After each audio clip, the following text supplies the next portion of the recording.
BJP के राष्ट्रीय अध्यक्ष नितिन नबीन ने पार्टी मुख्यालय में नवनियुक्त संगठन पदाधिकारियों के साथ बैठक की संगठन को मजबूत करने पर चर्चा।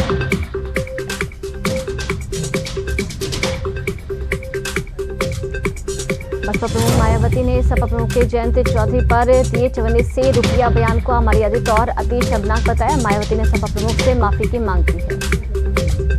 सरकार ने कहा है कि देश में घरेलू मांग को पूरा करने के लिए चीनी का पर्याप्त भंडार उपलब्ध है। खाद्य मंत्रालय ने कहा कि वह स्थिति पर करीबी नजर रख रहा है। केंद्र सरकार ने 4 साल से कम उम्र के बच्चों के लिए क्लोरिफेनिफामाइड और फिनाइफ्राइन वाली एफडीसी दवाओं के निर्माण, बिक्री और वितरण पर रोक लगाई है। विदेश मंत्री डॉक्टर एस जयशंकर 23-24 अगस्त को रूस की यात्रा करेंगे। वे भारत रूस अंतर सरकारी आयोग की 27वीं बैठक की से अध्यक्षता करेंगे। योगी सरकार की सख्ती के बीच बरेली में नगर निगम ने करीब 1 दर्जन अवैध अतिक्रमण ध्वस्त किए। सीएम ग्रेड 2 के तहत सड़क चौड़ीकरण को लेकर कार्रवाई की गई। केंद्रीय स्वास्थ्य मंत्री जेपी नड्डा ने शुक्रवार को देश में H1N1 इन्फ्लुएंजा की मौजूदा स्थिति और तैयारियों की समीक्षा की।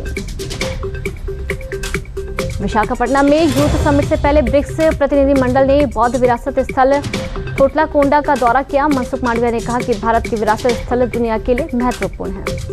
राष्ट्रपति द्रौपदी मुर्मू 5 सितंबर को नई दिल्ली के विज्ञान भवन में 48 स्कूली शिक्षकों को राष्ट्रीय शिक्षक पुरस्कार प्रदान करेंगे। शिक्षकों का चयन जिला, राज्य और राष्ट्रीय स्तर पर किया गया है। प्रयागराज में गंगा और यमुना का जलस्तर तेजी से बढ़ रहा है। बाढ़ से निपटने की तैयारियां पूरी हो चुकी है। एनडीआरएफ, एसडीआरएफ की टीमें निगरानी में जुटी हैं। भारत की अध्यक्षता में हुई ब्रिक्स पर्यटन मंत्रियों की बैठक में जयपुर घोषणा पत्र को सर्वसम्मति से मिली मंजूरी। ब्रिक्स देशों के बीच एआई अनुकूल पर्यटन जैसे क्षेत्रों पर जोर दिया गया। देहरादून में भारत नेपाल संयुक्त कार्य समूह की 4वीं बैठक आयोजित हुई। भारत और नेपाल ने सीमा प्रबंधन और सुरक्षा पर सहयोग मजबूत करने की प्रतिबद्धता दोहराई है। उपराष्ट्रपति सी राधाकृष्णन ने नई दिल्ली में आयोजित अंतर्हृदय कनेक्ट मल्हार 2026 कार्यक्रम को संबोधित किया। उन्होंने कहा कि भारत की संस्कृति देश को एकजुट करने वाला मजबूत सूत्र है।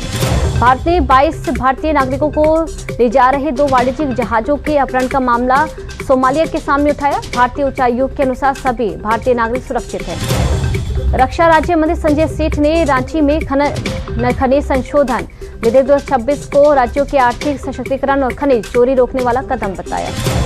अमेरिकी राष्ट्रपति डोनाल्ड ट्रंप ने दावा किया है कि हॉर्मुज जलडमरू मध्य वर्तमान में अमेरिकी क्षेत्र है। उन्होंने ईरान को परमाणु हथियार विकसित करने के रोकने पर जोर दिया। उत्तर प्रदेश के मुरादाबाद के ठाकुरद्वारा इलाके में वन विभाग ने 6ठे तेंदुए को पिंजरे में पकड़ लिया। 50 गांव में तेंदुए की आवाजाही और हमलों के कारण दहशत का माहौल था।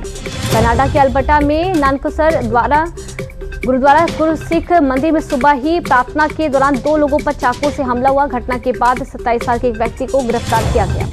मेंस हॉकी वर्ल्ड कप में आज भारत का सामना मौजूदा ओलंपिक चैंपियन नीदरलैंड से होगा। टीम दूसरे राउंड के पूल ई में अपना पहला मैच खेलेगी। सूचना एवं प्रसारण राज्य मंत्री एल मुरुगन ने 57वें इफ्की की तैयारियों को लेकर समिति की पहली बैठक की अध्यक्षता की। महोत्सव को और बेहतर बनाने पर हुआ मंथन।